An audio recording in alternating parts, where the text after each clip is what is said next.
السلام علیکم۔ اولیاء اللہ سے عداوت کا انجام۔ یاد رکھو کہ یقیناً جو لوگ اللہ کے دوست ہیں نہ انہیں کوئی ڈر اور نہ کوئی خوف اور نہ ہی وہ لوگ غمگین ہوں گے جو لوگ انعام لائے اور تقوی اختیار کیا۔ ان کے لیے دنیا اور آخرت کی زندگانی میں خوشخبری ہے۔ اللہ کی باتوں میں کوئی تبدیلی نہیں ہوتی۔ سب سے بڑی کامیابی ہے جو اللہ کے محبوب ترین لوگ ہیں، ان کو نہ دنیا کے چھٹ جانے پر کوئی غم ہے اور نہ آخرت کی ہولناکی کا خوف ہوگا ان کے اوپر۔ خطرناک حوادثات نہ دنیا میں واقع ہوں گے پر ان پہ آخرت میں، اور اگر دنیا کے اندر کوئی خطرناک حادثہ ان کے ساتھ پیش آتا ہے تو اس کا دل مطمئن رہتا ہے، کوئی خوف و خطرہ اس کو نہیں ہوتا، ہر وقت اس کا یقین اللہ پر ہوتا ہے اور اللہ پر یقین ہونے کی وجہ سے دنیا میں پیش آمدہ حوادثات سے ہرگز نہیں گھبراتا ہے۔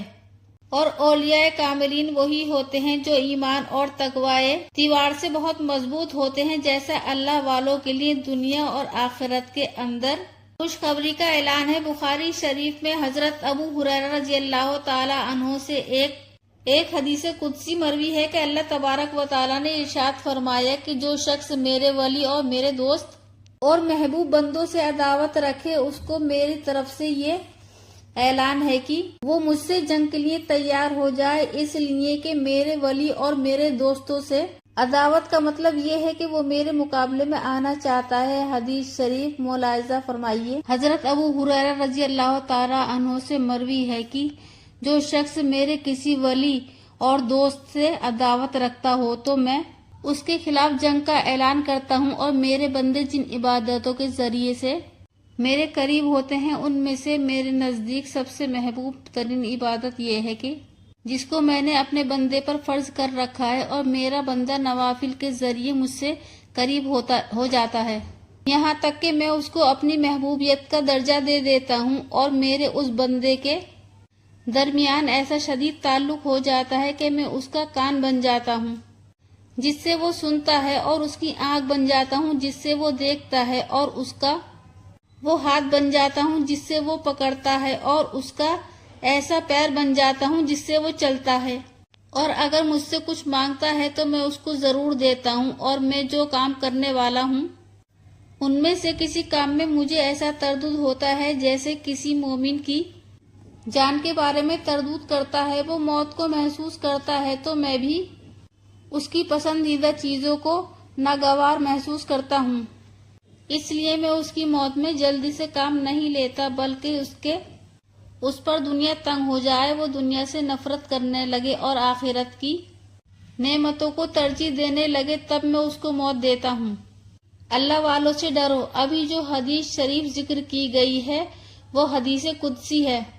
بخاری شریف کی روایت ہے کہ اس میں اللہ تعالیٰ نے خود ارشاد فرمایا ہے کہ جو میں ایسے لوگوں سے جنگ کا اعلان کرتا ہوں، کیا کسی کی ہمت ہے جو اللہ سے جنگ کے لیے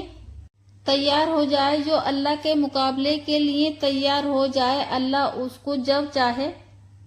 پیچ ڈالے، مگر اللہ اپنے بندوں کو کچھ ڈھیل اور مہلت دیا کرتا ہے۔ اس سے ہرگز یہ نہ سمجھنا چاہیے کہ وہ اللہ کے غضب سے بچ جائے گا، اور اللہ تعالیٰ نے خود ارشاد فرمایا ہے کہ میں اپنے محبوب بندوں کا خود کان بن جاتا ہوں جس سے وہ سنتا ہے، اور خود اس کی آنکھ بن جاتا ہوں جس سے وہ دیکھتا ہے، اور اس کے ہاتھ اور پیر بن جاتا ہوں جس سے وہ پکڑتے اور چلتے ہیں، اور جب وہ مجھ سے مانگتے ہیں تو ضرور دیتا ہوں، اور جس چیز سے وہ پناہ مانگتے ہیں میں ان کو پناہ دیتا ہوں، اور جو میری پناہ میں داخل ہو جائیں تو کسی کی ہمت ہے جو ان کا کچھ بگاڑ سکے۔ بہت ڈرنے کی ضرورت ہے کہ لوگ جب چاہیں کسی مومن کے بارے میں زبان کھول دیتے ہیں اور علماء اور بزرگوں کی پگڑی اچھالتے ہیں، بلکہ بعض دفعہ اسلام اور عیب لگاتے ہیں۔ ایسا ہرگز نہیں کرنا چاہیے۔ اللہ تعالیٰ ہر ایک کو دیکھ رہا ہے کون کیا کر رہا ہے، اور اللہ تعالیٰ دلوں کی باتوں کو خوب جانتا ہے۔ ویڈیو اگر پسند آئی ہے تو ہمیں کمنٹ باکس میں لکھ کر ضرور بتائیں۔ اللہ حافظ۔